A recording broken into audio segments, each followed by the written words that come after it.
All right, guys, welcome back again. So just got the delivery for the tent. So I'll kind of show you here. And I went with a TopOak Overland brand tent. So I'm not gonna bore you with like the unboxing. Basically, I'll let you know if anything was kind of like damaged. It looks like it's boxed pretty good. I don't see any damage to the actual box itself or anything. So I'm just gonna kind of open it up, and then I'll kind of show you what it looks like once I actually get it all opened up and laid out and stuff like that. All right, so we got the top off real quick, and it looks to be in good shape. There's a lot of foam padding around the top, around the sides, and I'm sure there's probably some on the bottom. And we got some bubble wrap here. So I'm going to see how I can get this thing kind of out of here, because I do have to set it up to actually get the parts to mount it. It's inside the tent. So we'll go ahead and set that up. I think this dolly is going to come in use again. Probably just try to lay it on that dolly so I can move it around. And then what's nice is in my house I have this on my roof in my garage. So I should be able to just kind of lift it up and then we can mount it directly to the truck. Another reason why I kind of went with the rooftop tent for this setup is I can take it on and off with this setup pretty easily. So if I need to. But yeah, we'll work on trying to get this out of the crate here real quick. All right, so I got it all unpacked and laid out on the dolly here.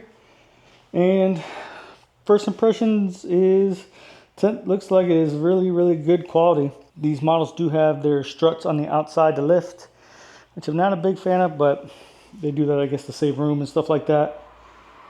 But it is all aluminum. It is about 175 pounds, I believe, is what their website says.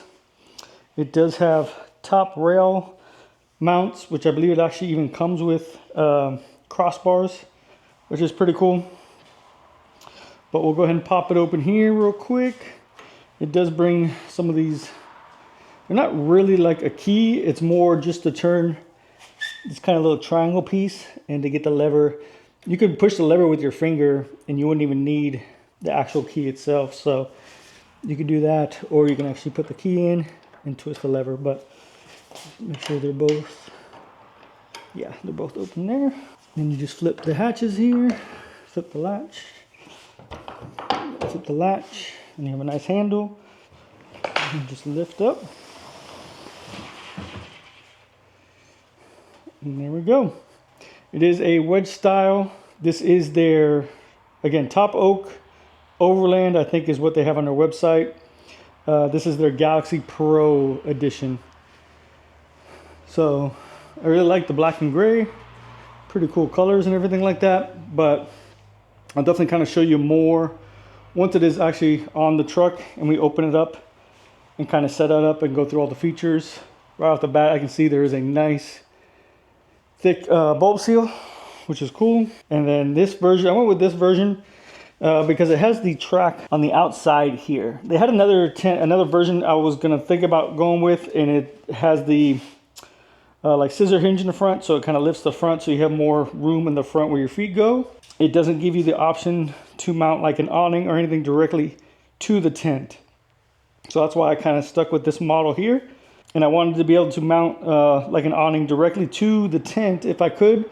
That way, if I do remove the tent, take it off and be able to put it back on all as one kind of like unit. So I'm gonna go ahead and get in here and kind of get out all the parts that are kind of stored in there. They keep the ladder in there, they keep the mounting hardware, that kind of stuff. So I'm gonna go ahead and get all that out. We'll get it loaded onto the truck, and then I'll kind of open it up and kind of show you the different features that are included with this tent. That may or may not happen today, but of course with YouTube magic, even if it doesn't happen right now, you will see it in about a second. So I'll be right back. All right, guys. So I did a quick measurement and we may have a problem. I may not be able to fit out of the garage with the tent. Even though I have an 8-foot door, this truck is tall. So I'm gonna put it on there anyway. We'll see if we can get out. I did some measurements. I don't think it's gonna fit out, but we'll see once we actually put it on there. Worst comes to worst, if I'm a couple inches away, then I may look for some different load bars that are slimmer. So if I can cut down maybe 2 inches on the load bars, it might give me enough room to get out if I can't fit out there now. But we'll see. So we're gonna load it up here. I'm gonna put it up there and we'll see. I mean, if I can't get out, I can't get out. It's fine. I can just unhook it and leave it up there until I figure out what I'm gonna do, but we'll try and load it up. All right, so I got the truck backed in. I got the tent all kind of lined up. I'm just gonna drop it down on the truck now. Let me kind of show you what they bring you for mounting. So they bring you these kind of standard, just little mounting channels that kind of just slide into the bottom of the rail there. What's nice about these though is they are actually like T-nuts, which I like. A lot of times they bring you just a regular bolt. T-nut feels like it sits in there better. And then they give you an option of either doing a lock washer, or basically these are like quick screw-ons. So I'm going to use the screw-ons for sure in the beginning real quick so I can see if I can fit out my door. But I'm going to get it set up. I'm going to get it set down on here. I'm going to put those mounting bolts through here first, and then I'm going to set it down. So moment of truth. I got it mounted up here. See if we can get out of here. If not, I do have a couple inches to spare if I have to. This is what I had to do with the other camper too. If I like unhook my actual garage, I can kind of winch it to the back here, and there's a few inches left that it can actually come up. So I don't want to have to do that because I want to be able to pull the truck in and out whenever. But I can already tell, I think with how high it's sitting, I think I want to get some lower profile bars anyway. So I'll probably look for those, maybe another inch or two. And then I did again just mount it with the, basically they're just hand turn like lockers there. So I probably will not leave those on permanently, just because I probably don't trust them. If they're like shaking and vibrating and stuff like that, they probably would come loose. So I would probably put the lock nuts on there once I actually do a permanent setup. But let's see if we can get out this garage now.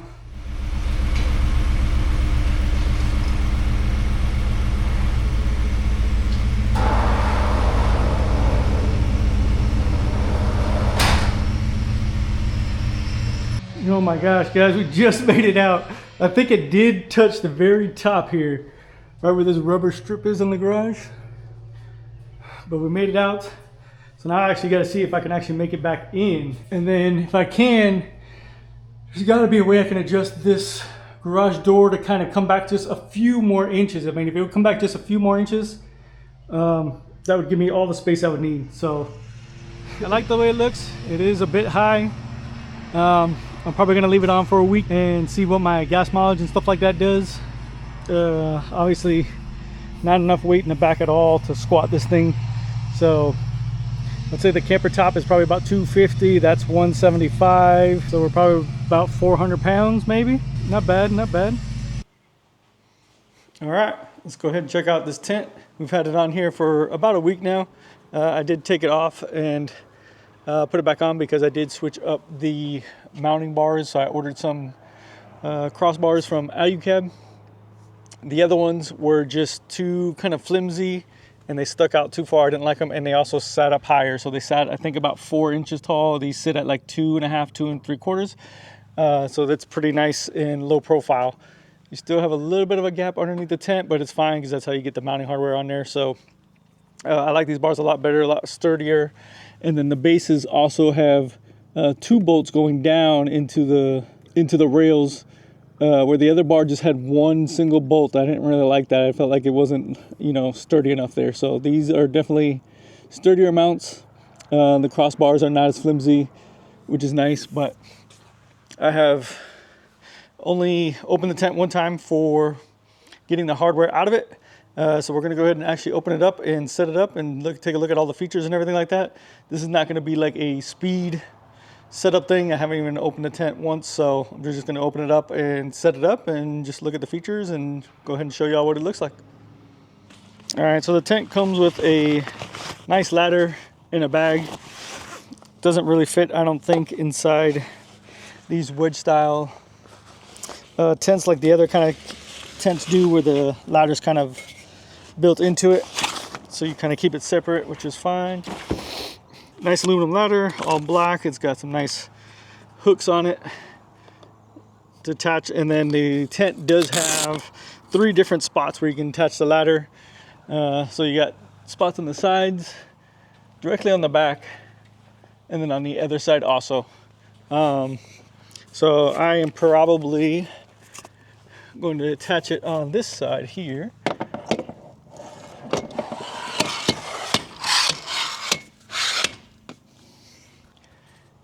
So that is perfect.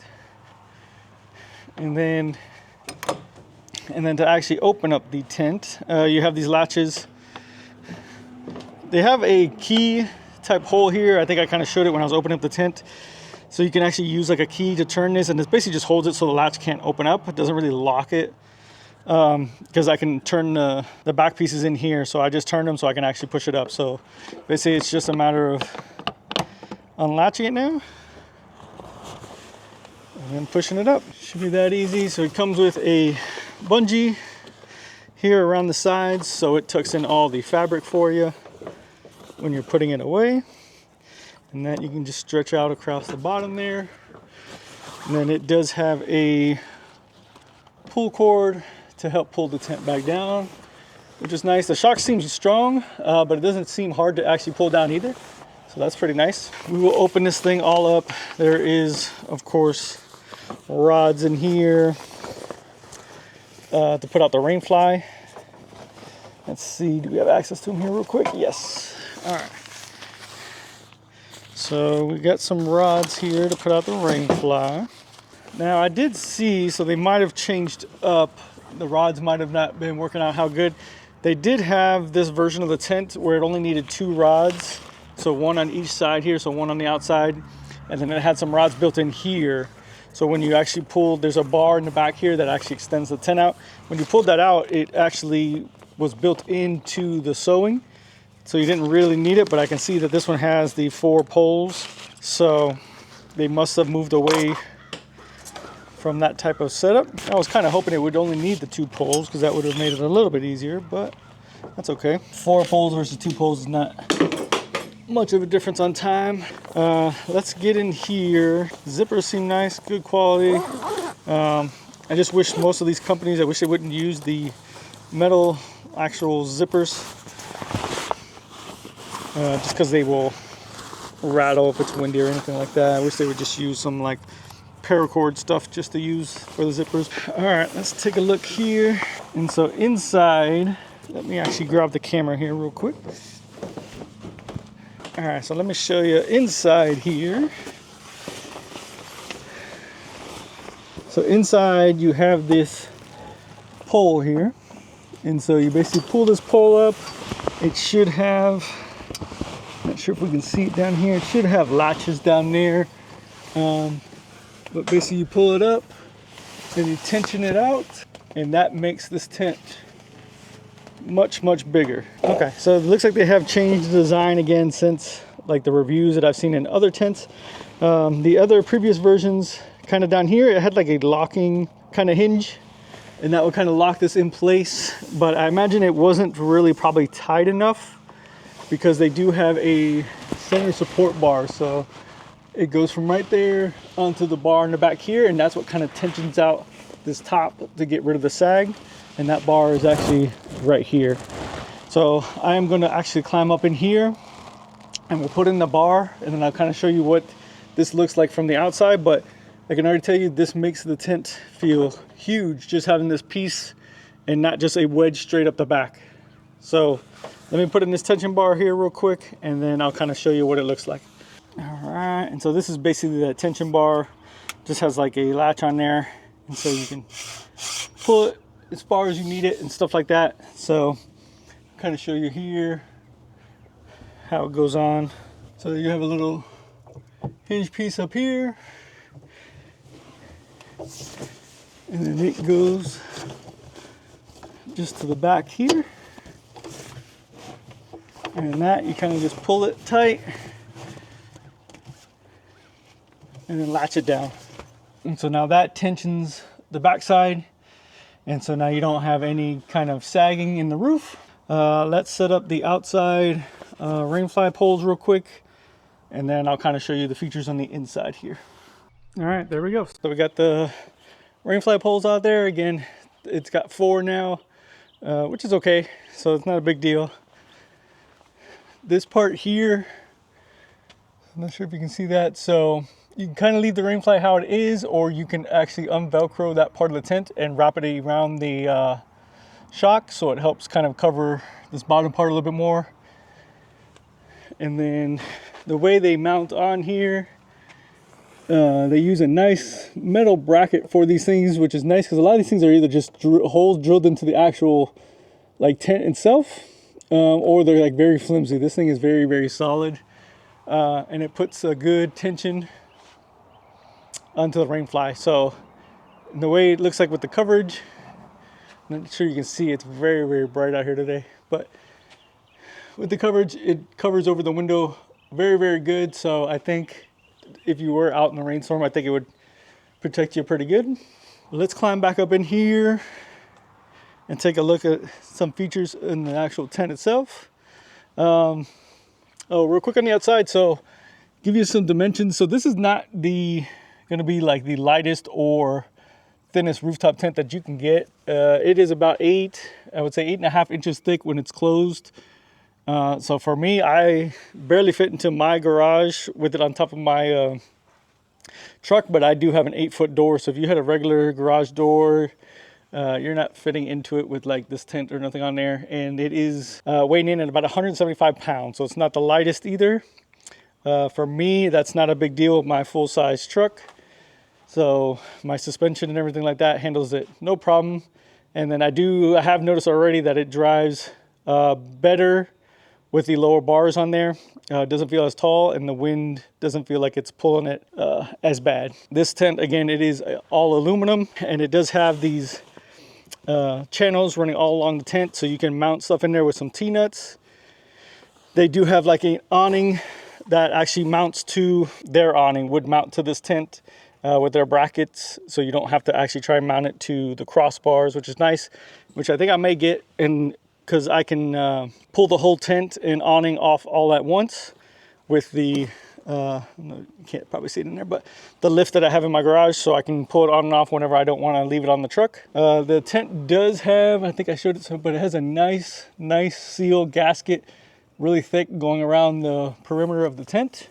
And then on top, there are some channels where you can actually put some load bars, and the tent does come with its own load bars that you can put on there to either mount some gear or solar panels or something like that. But let's crawl up in here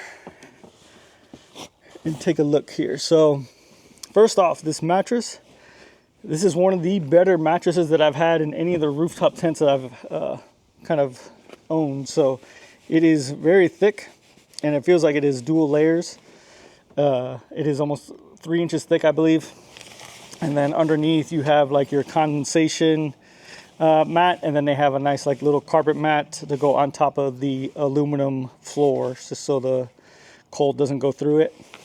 Again, I don't know if I said, but the tent is all aluminum. Build quality seems very, very good, especially at the price point for this tent. So I can't really justify purchasing some of these tents that are like $4,000, $5,000 to me for just a tent. That seems excessive. That seems too much money.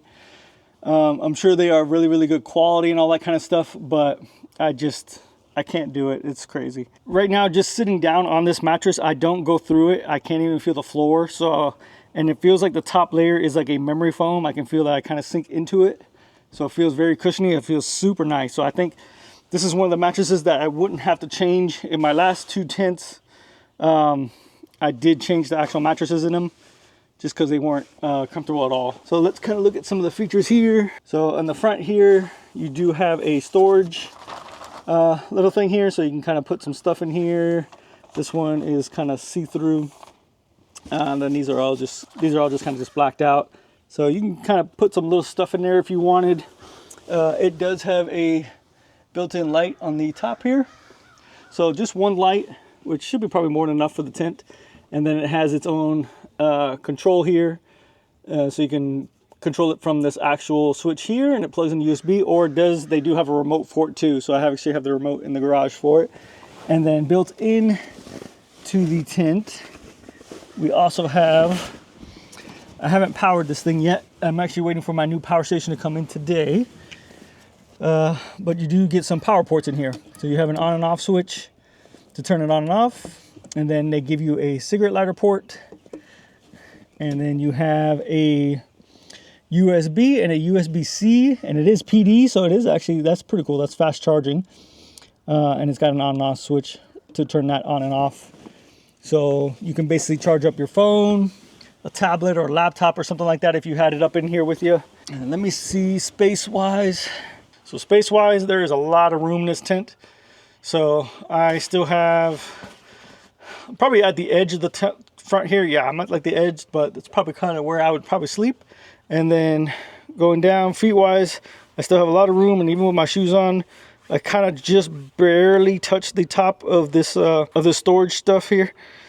So it should be way more than enough room to fit in here. You can definitely easily fit 2 people in here. This is pretty wide tent, which is nice. And then even the front, it's not like a harsh wedge. You have like room to kind of to fit your feet, even if you kind of went all the way to the edge of the tent back there. Material, it does have a headliner on it, which is real nice, so that should help with like condensation. And it does have this where you can unzip this, and it should be a skylight. Yes, so you'll be able to see out, and it has a bug net on top of that. And then the rest of the tent is all blackout. So if you have it all completely closed up, you probably wouldn't be able to see anything outside this tent. Another feature that this tent has here, and I'm actually going to see if what my setup has, if it will work for this, which it should. But you have a diesel heater port, which is awesome. All tents and stuff like that should come with this now. But basically, you can just squeeze your little diesel heater hose in here. Looks like it is a 3-inch hole for the diesel heater hose, which I think my newer ones are 3.5 or 4 inches even. But I think I have a step down, so it should be able to work in there, no problem. And then up front here, you can kind of see these things. They got orange on them, so you can kind of see them at night and stuff like that. But these are also more storage little pouches here. So you got one there, one there. Let's see. Do we have any? Yeah, we have more in the back. So the front ones, I'm not sure if I would ever really kind of use those probably. Maybe just keep stuff up here that I don't really need to take out of the tent. But this is probably where like my phone, wallet, and keys would be on the back one, just because my head would be here, quick access to it, you know. So you got one on each side. But this mattress actually, it feels amazing. I'm super happy about this mattress. Just knowing that I don't have to try and swap it out or anything like that. And then the top covering here, you can kind of see it's like quilted too. So it's like a nice soft, feels like a warm pattern and everything on here. So I don't think I'll even need a sheet to even cover this. Just bring some blankets, a sleeping bag or something like that. And that should be good. Let's see how are these windows on here. So these doors, actually they do it, in my opinion, the correct way. So you could actually zip up the bug net. So you can have the bug net zipped. So if we had that zipped all the way up and around, I'm not going to do it now, but if we had this zipped all the way up and around, the doors are on the inside. So what's nice about that is you got your bug mesh, and so the door's on the inside. So meaning if you're in an area that's super buggy and you have the windows open for ventilation and then you're ready to go to sleep or something like that, you don't have to unzip the bug screen. Some of them have it where the door is on the outside. This one, you kind of just go ahead and zip it, and now your door's on the inside. So to me, this is the correct way to have the doors on the tent. So that is on the inside, and then that means you open it and you have access to your windows, and your bug screen is still closed, so no bugs can get in and stuff like that. So I like that, good feature. Again, skylight, bug net, bug screening, let some light in here, which is cool. Yeah, anyway, that is the tent. Let me get out of here real quick, and we'll walk around the outside of it again real quick and just recap on this thing. All right, now I will say, with the tent being so high, it is a little scary coming down that ladder with that ladder being so tall. But that's a look. And so this is the TopOak Galaxy Pro tent. Definitely not the smallest and lightest. It is super, super good quality. It seems like it's built very tough. All the fabric seems very strong and all that kind of stuff. And I don't know the actual specifications. I'm sure it's some kind of ripstop, so it's should be very, very durable. Mattress feels amazing, so I'm very, very excited about that. Ladder, you have 3 sides to put it on. So depending on how you have it mounted, you can put it on the side, the back, or the other side, driver's side, passenger side. And then the one awesome selling point about this tent is it ran about 1,700 bucks. So definitely on the cheaper side, and especially of a full aluminum wedge hardtop. This is definitely going to be on the cheaper side, and the quality seems very, very, very good. I'm just going to kind of throw this somewhere in the video because I forgot to put it in there when I was filming the whole video, but TopOak does also include these boot bags. They comes with 2 of them, and they kind of just slide in this bottom channel here, so you can kind of put them anywhere around the tent if you want. So you can kind of leave them and next to your ladder somewhere, put your dirty shoes or anything in there that you don't want to get dirty up in the tent. Oh yeah, and I forgot to show you how you actually power the USBs and cigarette lighter and stuff like that. On the inside is TopOak has and a lot of the campers I think are coming like this now, but it has a Anderson plug here. So basically you just plug in your like power station, anything like that, you wire it into this Anderson, and then you can have power up top if you don't want to bring like a power station up there with you or anything like that. So this is pretty cool. I am going to wire this into my new power station that is on the way. So I'm very, very happy with this tent so far. We will hopefully be getting it out in the next weekend or 2. Sorry if you can't see me. Freaking sun is so harsh. But yep, in the next weekend or 2, hopefully we can get it out and test it. Weather is already starting to cool down. So you can see I'm wearing this long sleeve. We had a storm roll through yesterday, cold front, and today it is nice and cool and very clear. But so now that we have that kind of set up on there, next stuff for the truck is probably going to be like armor. So I'm going to look into skid plates, rock sliders, and then a front bumper that I can put like a winch or something like that on. And then kind of the Overland F-150 build will kind of be complete. But you know, I'm always kind of updating and changing stuff, so you know, it's never going to be a complete build. But anyway, go ahead, like and subscribe the video. Definitely helps me out a lot. Follow along because we will be again testing out the tent here very soon. So catch you in the next one.